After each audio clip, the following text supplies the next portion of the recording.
Yeah, come on. It's like that. It's like that.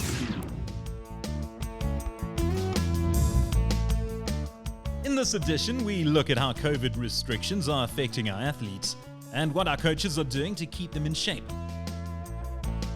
Swimming South Africa signs a groundbreaking agreement with India.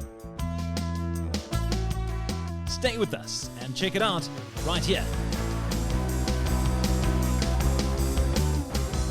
Here now, the first of our interviews pertaining to how Swimming South Africa is handling COVID and the restrictions. It's close on a year that COVID restrictions have affected our swimmers. How bad is it? I think as it goes along, it's getting more and more serious. You know, what happened last year is that at the beginning of April, the end of March, beginning of April, we went into lockdown. And that was just prior to our SA Nationals or SA Junior Champs. So all the kids who had prepared for Nationals, and it was going to be Olympic trials at that point, it was a year of big preparation gearing up for Tokyo Olympics. And what happened is that suddenly everything was just slammed down. And obviously it was novel, it was new, so at first everyone was excited. Everyone thought it would be like a 3-week lockdown and we'd be back to normal in 6 weeks and something like that. And obviously it's been a whole different scenario than what we all expected. So the first lockdown, obviously, everyone was completely out of the water for about 2-3 months. There was a lot of trauma, you know, kids wondering, you know, how they're going to prepare with 3 months out. We had to improvise. We had to get them doing a lot of land work and things like that. And then obviously everyone expected everything would go back to normal by August, September, and everything would be fine. But what happened, it took a while for us to get back into the water, and it has hampered the progress or the getting in shape for many of our elite athletes. So it's taken a lot longer. In fact, what we're finding now is that most of them are only really getting into top shape, most probably in the last few weeks, and hopefully you'll be ready for if we go ahead with this Nationals, which will be held in April this year. So it's delayed the preparation for all the major events in the world. Now, it's not only just the preparation, it's also the uncertainty of what's going to happen. You know, even in our own country, there's a lot of uncertainty for everyone about jobs, about future, about what's going to happen. And that uncertainty is not only for every individual, but also for sport. You know, the last few weeks, we've gone into sort of a semi-lockdown again. We have limited numbers, so we can't host any major event or anything like that. A lot of the provinces, even here in central Gauteng, we haven't even managed to hold one competition for almost a year now. So it has a huge impact on sport. And obviously, as high performance, our priority is getting a team to the Olympics in Tokyo. Last night, I chatted to the high performance director of SASCOC. And as far as SASCOC is concerned, at this point, we're still going to the Olympics in Tokyo. And he just went through with me the guidelines of how we're going to have to go into quarantine, be screened and tested before going into Tokyo. So as long as that's on the table, as long as Olympics are on the table, then Swimming South Africa, and especially high performance Swimming South Africa, we have to make sure that we can do the best possible job with our potential swimmers to go to Tokyo. We've got to take a team to Tokyo. We've got to keep the sport alive in South Africa. So our focus is identifying all the potential athletes who could make that team to Tokyo, give them opportunities to do some racing. We've got a big camp coming up for our relay hopefuls in the middle of February to give them the opportunity of getting some racing, and we're going to try qualify the relays at this camp for the Olympics. So at this point, it's like walking through a minefield. You know, we don't know where we're going, we don't know what's going to happen, but we have to keep that focus that it is going to happen, and we're going to try to prepare the team as best we can for the Olympics going ahead. COVID has brought many challenges. You know, when the government announced in March of last year that we're going into a hard lockdown, it affected the morale of our athletes and administrators equally. When we were in level 4, the government asked us what we would like to see as a resumption of our activities in level 3. We've received a lot of support from government in this regard, in particular Minister Natim Tetwa and his staff. And we could at least resume training in level 3. And if you look at the short courses championship that we had on a regional basis, our swimmers were relatively well trained, and you must remember that we were 7-8 months behind the rest of the world. So when we had our national championships in terms of short course in Pietermaritzburg, the results wasn't too bad. We expected worse. So training, dry land training, swimming pool training from level 3 onwards really helped us and our athletes. Sharing of ideas by coaches has been phenomenal. We've been running seminars and webinars throughout the lockdown, and that really kept Swimming South Africa community quite motivated. And we see the results in the swimming pool. Look, we are a little bit far off from where we want to be, but as long as the sport at the end of the day is at the level of participation, I'm happy. What have coaches done to keep our competitors fit?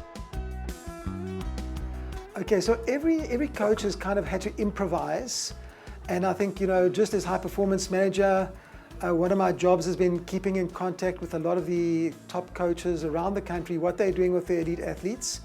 And I think during the winter, when we were completely locked down, we couldn't do anything. Then the focus, what they could do at home, they were doing a lot of gym work to keep their strength up and doing a bit of running, because at that point all the pools were closed. Then what we had to do when we kind of got back in the water, which was kind of sort of like late July, around then, obviously we had to do our basic foundation phase, get them back into the water, adjust into the water, things like that, where normally at that time of the year would be into like really hard work, preparing for short course, SA short course and things like that. So we got them into some preparation phase. We had a sort of small short course, SA short course in Pietermaritzburg in October, and the results weren't too bad. We had some pretty good swims. We had 2 or 3, in fact there were about 4 or 5 swimmers who actually achieved world short course qualifying times. Those are the swimmers that we're kind of counting on coming through, and that's without the likes of our overseas based swimmers, Chad Leclos, people like that at the short course. So we had about 4 or 5 swimmers who made world short course qualifying time, which gave us a lot of hope that our swimmers were on target, they were ready, and they could do something and could make the qualifying times for Olympics and get ready for Olympics.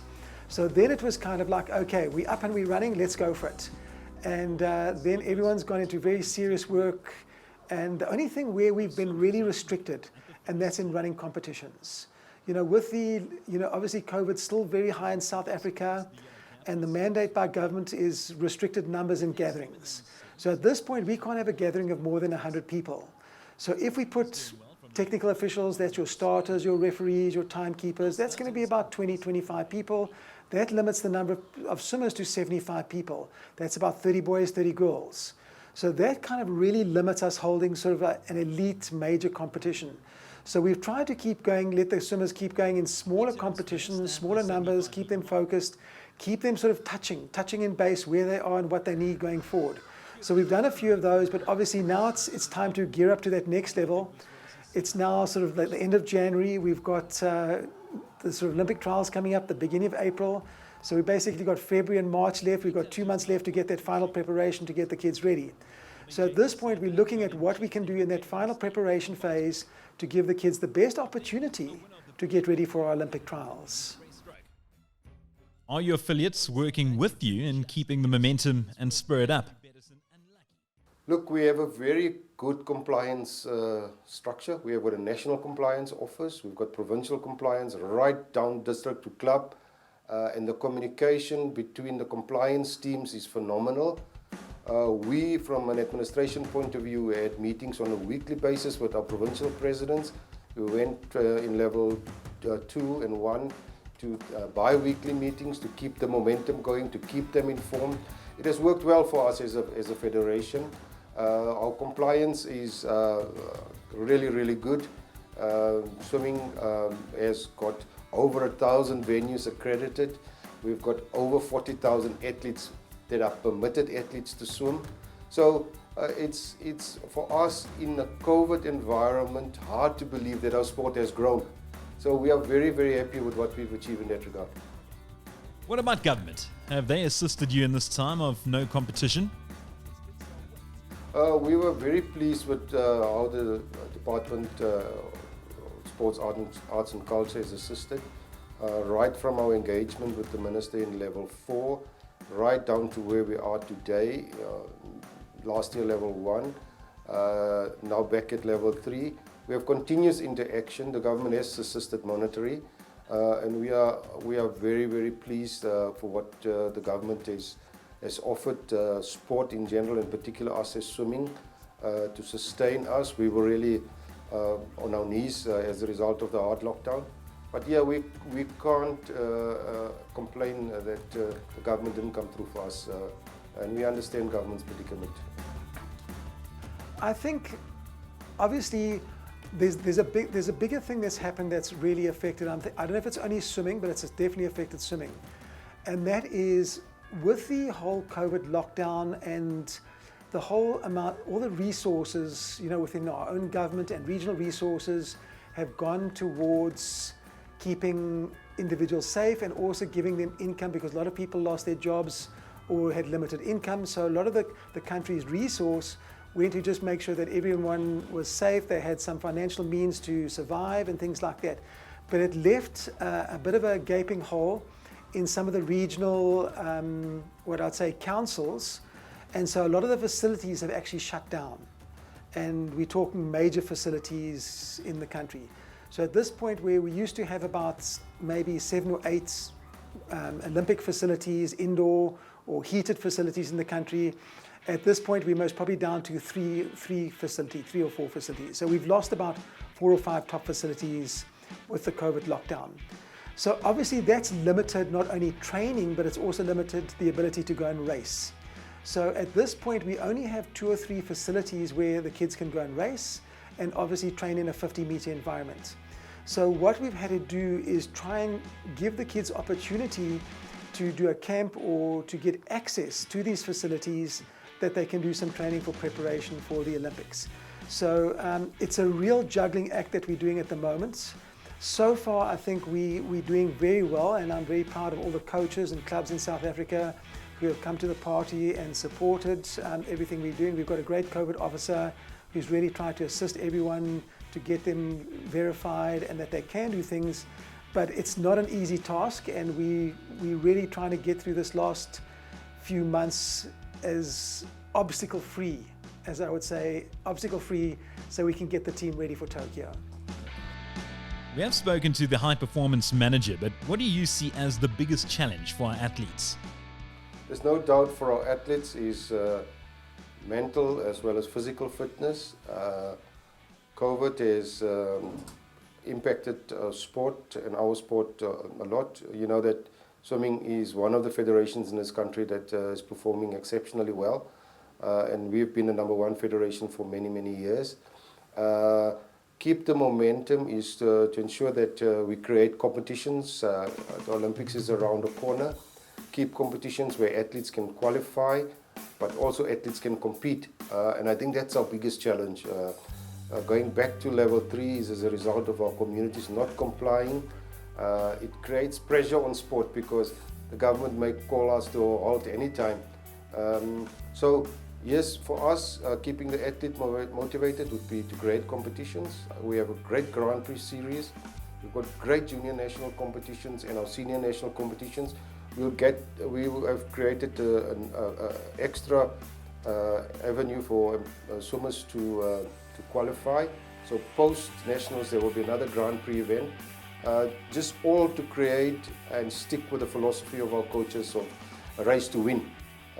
And we hope that communities will comply so that we can create more competitions. What about our elite squad? Our potential Olympic campaigners? Are they getting competition in any form?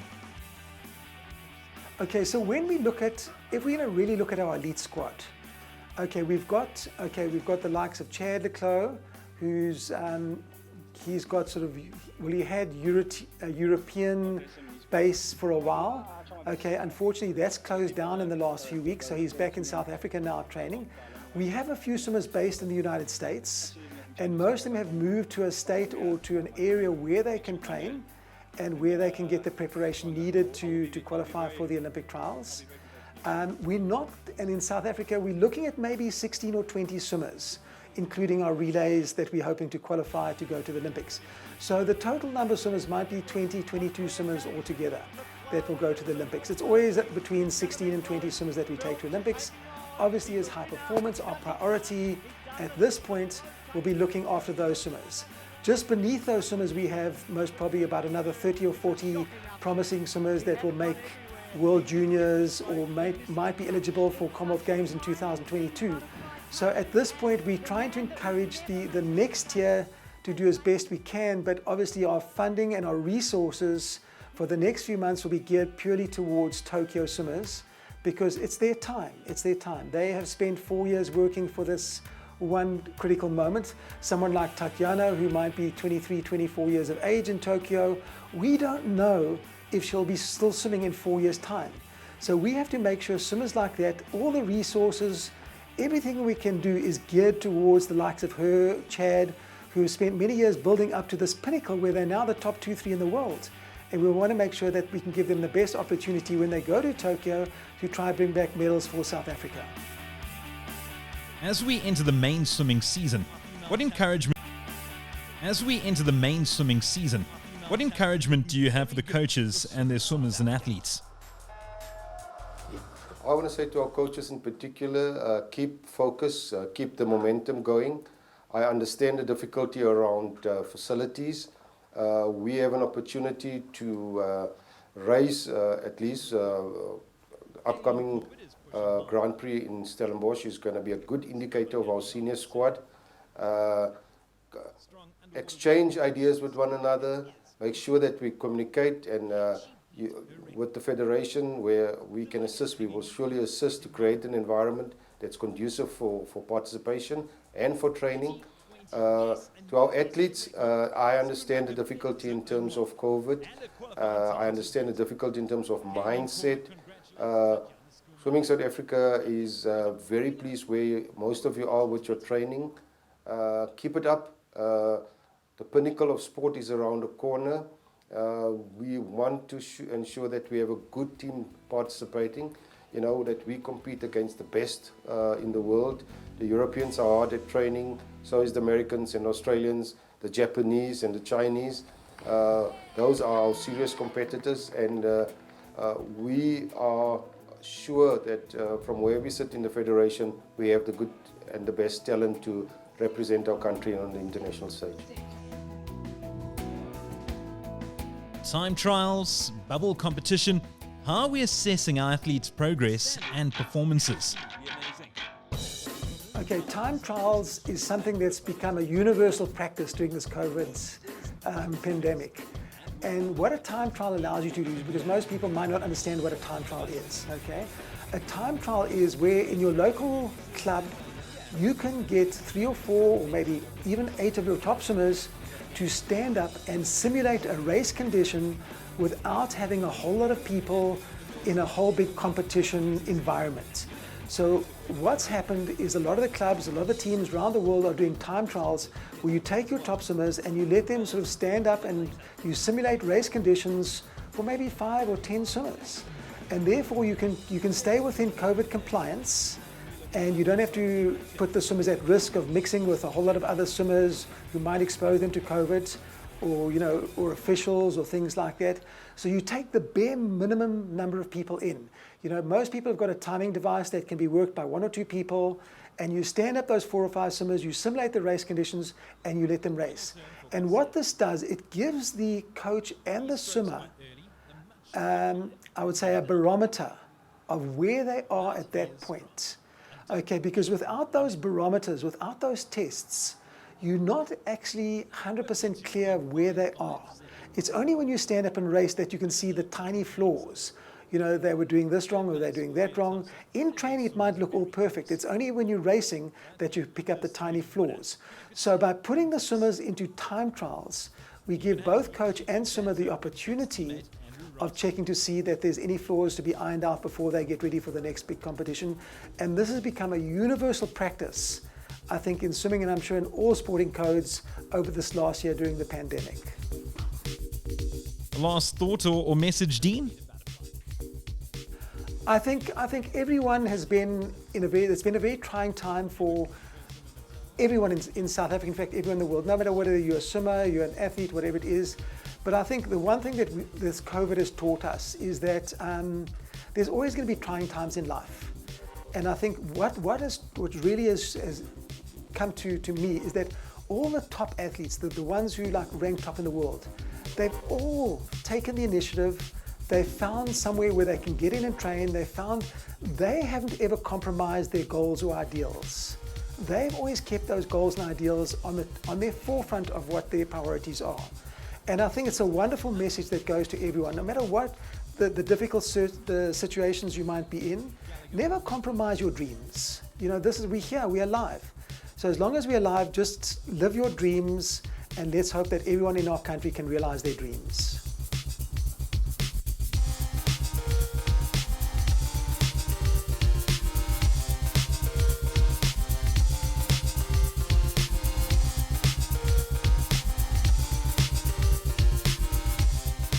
A quick break now. We'll be back.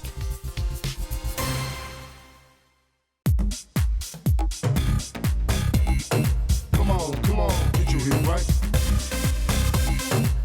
Come on, yeah, come on. It's like that. It's like that.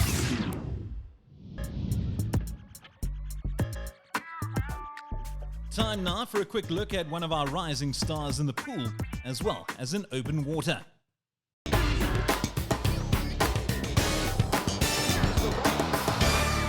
I'm Leemahon. I train with Adrian Goetz at Aquatics, and I train at Cresta Gym. When I was 4 years old, I saw that swimming just seemed like something that I wanted to do. Like, I don't want to drown one day, so I'm just gonna, get into the water, maybe to stay safe. Michelle Weber. I used to do athletics and cross country last year, but then swimming just took up a lot of time, so I decided that I was just gonna maybe run for fun at some points, but not anymore. I play guitar, I can cook food, and yeah. 800 free and 200 fly, and sometimes 1.5, like if there's 4 females as well. Also, that's for pool, and for open water, it's 5K, 7.5, and soon going to be 10. Long course. Because my turns and underwaters aren't very good. And also short course, there's a lot of turns. I have to make sure that I eat the right foods. Obviously, every now and then I'm like, no, I want a snack, but I obviously can't eat too much unhealthy foods, but have to make sure that I drink lots of water and eat healthy, and also time manage everything. Yes, it's very important. If you're not mentally with it, you can be physically with it, but if you're not mentally there, then you're not going to do well. So far, I would say my biggest achievement is making junior worlds for 7.5. Okay. I want to maybe go to the Olympics for the 10K, and maybe see if I can make junior worlds for an event in pool. Like, I think I'm quite close at the moment to 800 meters, so we'll see. Kings Park pool in KwaZulu-Natal. I haven't really been to for pool events overseas, so. My anti-fog spray. One of my best guy friends. Pizza. Pop, rap, and sometimes rock. Maybe the trumpet or piano. Lord of the Rings. Mostly my mom and my sister and my dad. I would love to go to Greece, and my favorite country is Slovenia. When people pretend that they are best friends with you, then they're with other people around you and they just act like they don't know you.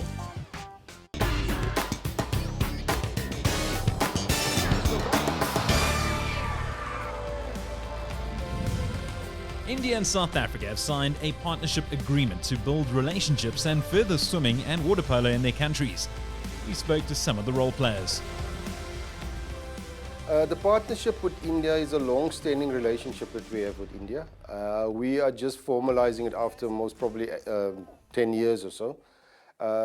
Jace Naidu is really the architect of this partnership, When he was president, he had engagements with India for a very long time because India requested our support.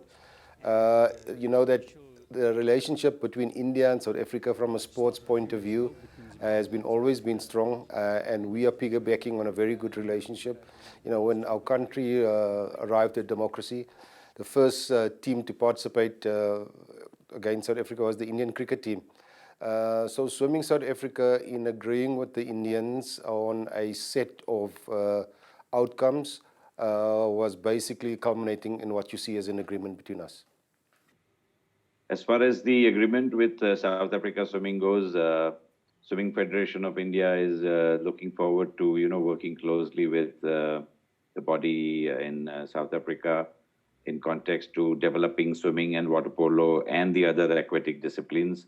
So the agreement is a little broad agreement encompassing all the sport disciplines with the focus on swimming and water polo.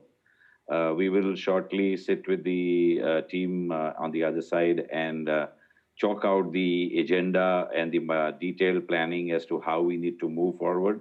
But for the moment, it's more of an open-ended agreement for mutual collaboration and cooperation so that the swimmers and coaches in India learn from their counterparts in South Africa. And I would be candid enough to explain that, or at least mention that South Africa, in terms of aquatic sports, is far ahead of India on the world stage. So we have a lot to learn from South Africa and the coaches and the swimmers and the ecosystem, the structure of South African swimming, and how we can help each other and particularly Indian sport to evolve. Yeah, the agreement with India is threefold. One is an exchange of administrative skills and coaching skills, running coaching seminars for the Indian counterparts in terms of building capacity for them. We would like to learn from them how they do business. The Indian cricket team is the most successful cricket team in the world. There's certainly something that they're doing right, and we would like to learn from that. And the second aspect is, of course, teams participating in India and teams participating in South Africa. And the third element of the agreement is high performance. Okay, so they will utilize our high performance system. We will engage with them in terms of what we do with universities. They have lots of universities with lots of technology and scientific community, and how they can put their structures in place to support their federation. Going to meets and competing with other nations is one thing, but when you are able to live in a country for an extended period of time, train in that ecosystem, and both for coaches and swimmers, that's a huge learning experience. And I think we would love to welcome swimmers from South Africa and coaches from South Africa to India as well, because India also has to offer a lot in terms of cultural exchange and the way we live. So we have a lot to learn from each other besides promoting our sport. I'm Derek Alberts. Please stay safe, and thank you for watching.